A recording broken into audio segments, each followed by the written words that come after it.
শুভ সন্ধ্যা। শ্রুতিমালা পরিবারের নিবেদনে একটি শ্রুতি নাটক অপ্রত্যাশিত ফিরে পাওয়া। লেখনী ও নির্দেশনা পরিবার প্রধান শ্রীমতী অসীমা সরকার। অংশগ্রহণে শ্রীমতী অসীমা সরকার এবং আমি সুমনা গোস্বামী। কেন তারে ধরে বারে করে পণ অকারণ।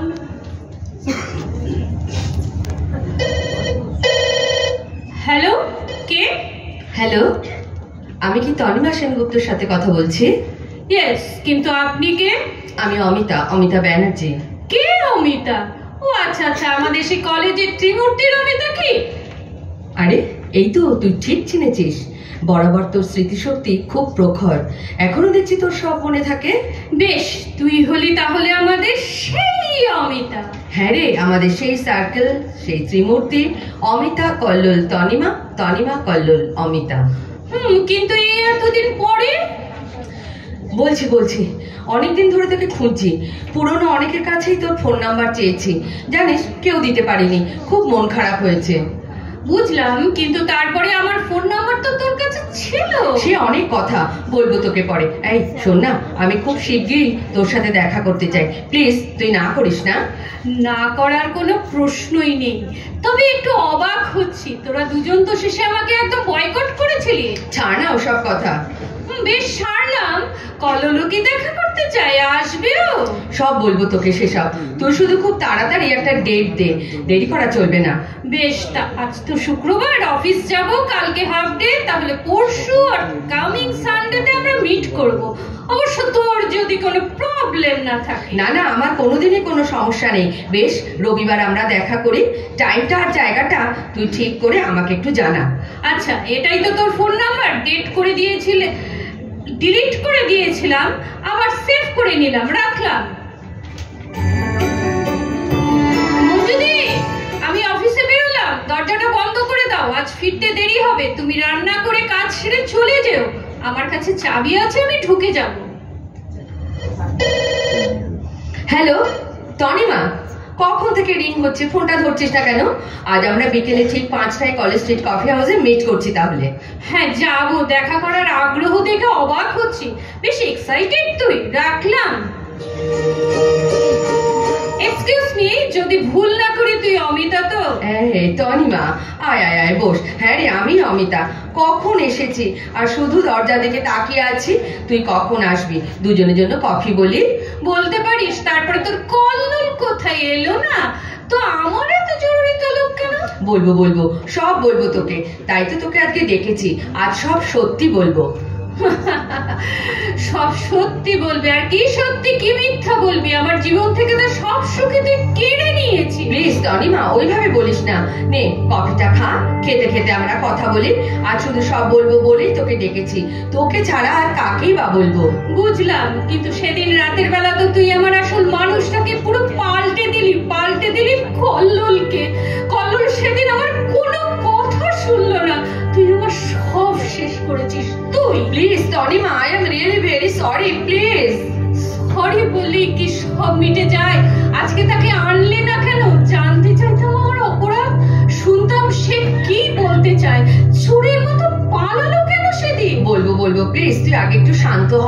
সব বলবো বলেই তো তোকে ডাকলাম। আমাদের দুই বাড়ির মধ্যে কথা হয়ে গেল, বিয়ের ডেট ঠিক হয়ে গেল, তারপরেও তুই ওর কাছে আমার সম্পর্কে কি এমন বললি যে ও আমাকে নিমেষের মধ্যে পুরো ভুলে গেল? আমার কোনো কথাই শুনলো না, আর সাথে সাথে মন্দিরে তোরা বিয়েও করলি, সেটা তো আমার মা নিজেই আমাকে জানিয়েছিলেন। বল আজকে তোর দিন, তুই সব বল, আমি শুনবো। আমি জানি সব দোষ আমার। হ্যাঁ, আমি সেদিন কল্লোলকে তোর কাছ থেকে দূরে সরিয়েছিলাম, কল্লোলের কাছে তোর সম্পর্কে মিথ্যে কথা বলেছিলাম। হ্যাঁ জানি, তুই কি ভাবলি তুই বললি বলে আমি সব জানলাম? মা আমাকে তো সব কুকীর্তির কথা বলেছে। ভুল তনু, ভুল, তুই সব ভুল জানিস। তখন আমাদের সংসারে খুবই অভাব, তুই জানিস। পরীক্ষার ফিস দেওয়ার মতো ক্ষমতা আমার ছিল না, আর তার পুরোপুরি সুযোগ নিয়েছিলেন মাসিমা, মানে তোর মা। আজ মাসিমা নেই, তাই বলে সত্যিটা তো মিথ্যে হয়ে যাবে না। চুপ কর, একদম চুপ কর। শেষে তুই আমার মাকে অ্যাকিউজ করছিস। জানি তোর খুব খারাপ লাগছে তনু, তোর ক্লোজ ফ্রেন্ড হবার সুবাদে তোদের বাড়ি আমার যাতায়াত ছিল সবচেয়ে বেশি, আর ঠিক সেই সুযোগটা নিলেন মাসিমা। মানে কি বলছিস কি তুই? এই যে অবিশ্বাস্য। হ্যাঁ, অবাক হওয়ার আরো বাকি রে তনু। তোকে আজ সব শুনতেই হবে, কারণ তুই জানতেই পারিসনি কল্লোলকে তোর ভালোবাসা এবং বিয়ে করার জেদের কাছে বাধ্য হয়েই হার মেরেছিলেন মাসিমা। কল্লোলকে উনি কোনোদিনই পছন্দ করতেন না, তুই সেটা বুঝতেই পারিসনি। উনি অন্য জায়গায় আরো পয়সাওয়ালা ঘরে তোর বিয়ে দেবার মনস্থ করেছিলেন। তারপর তুই বল অমু, আমি সব জানতে চাই, সব শুনতে চাই। তোর অনুপস্থিতিতে আমি না জেনে তোদের বাড়ি যাই। ঠিক সেই সময় আমাকে 5 লাখ টাকা অফার করে মাসিমা রীতিমতো হুমকি দিয়ে আমাকে কল্লোলকে তোর কাছ থেকে সরিয়ে নিতে বলেন, মিথ্যে প্রেমের অভিনয় করে। ওই টাকা দিয়ে না হলে উনি গুন্ডা ঠিক করে কল্লোলকে পৃথিবী থেকে সরিয়ে দেবেন। এত দূর? মা যদি আজ থাকতে। কল্লোল পৃথিবী থেকে সরে যাক এটা আমি কোনোদিন চাইনি, তাই মাসিমার প্রথম প্রস্তাবে আমি রাজি হয়ে যাই। তাছাড়া তখন খুব অভাব আমাদের, হ্যাঁ এতগুলো টাকা। তবে ভেবেছিলাম তোকে পরে সব বলবো, কিন্তু তোরা যেন কোথায় চলে গেলি জানতেও পারলাম না। আচ্ছা তারপর কল্লোল কোথায় বল? বলছি তোর আদরের ধন আজও এই 5 বছর ধরে আমার কাছে আদরের সাথেই সুরক্ষিত। মিথ্যে কথা বলেছেন মাসিমা, আমরা কোনো বিয়েই করিনি। আমি তো কোনোদিন কল্লোলকে ভালোই বাসিনি রে। আজ আমরা দুজন বন্ধু, ভালো বন্ধু। কোথায় কল্লোল অমু? তুই নিয়ে চল আমাকে। আমি আজ ওকে ভালোবাসি। মায়ের পছন্দ করা বড়লোক ছেলেকেও বিয়ে করি। যাবো তনু, নিশ্চয়ই যাব। আর সেই জন্যই তো তোকে আমি পাগলের মতো খুঁজেছি। আমার আগের ফোনটা চুরি হয়ে যায়, তারপরে ঘাঁটতে কল্লোলের ফোন থেকেই শেষে তোর ফোন নম্বরটা পাই, আর তাই জন্য সঙ্গে তোর সাথে আমি যোগাযোগ করি। বেশ এখন চল তো, এমনিতেই অনেক দেরি হয়ে গেছে, আর দেরি নয়। হ্যাঁ তনু, আজ তোর সম্পত্তি তোকে ফিরিয়ে দেব, দিয়েই আমি চলে যাব অনেক দূরে। আর কোনো কষ্ট তোদের আমি দেব না। এখন আরেকটু বাকি তনু, তোর থেকে সরিয়ে নেবার পর কল্লোল একদম মন মরা, আমাকে সহ্যই করতে পারে না। খালি আমার মধ্যে তোকে খোঁজে, আর ভালো করে আমার মুখটা যখনই দেখে তখনই আমাকে জোরে ধাক্কা মেরে দূরে সরিয়ে দেয়। চাকরিটা আছে, রোজ যায়, অফিস কলিগরাও সব জানে। আমার নিজেকে খুব দোষী বলে মনে হয়। অনেক বলেছি তনুকে একটা ফোন কর, অভিমান করে সেটাও করেনি। ওকে সব বুঝিয়ে বলেছি, আজ আসতেও বলেছি, অভিমানে আসেনি। বলে ও তো এখন পরস্ত্রী, কি হবে দেখা করে। আর মাসিমার দেওয়া 5 লাখ টাকাটাও সযত্নে আমি রেখে দিয়েছি।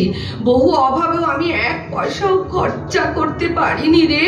নিজের কাছে, নিজের দায়িত্বে চোখে রেখেছি তোর কল্লোলকে। আজ সব ফিরিয়ে দেব তোকে।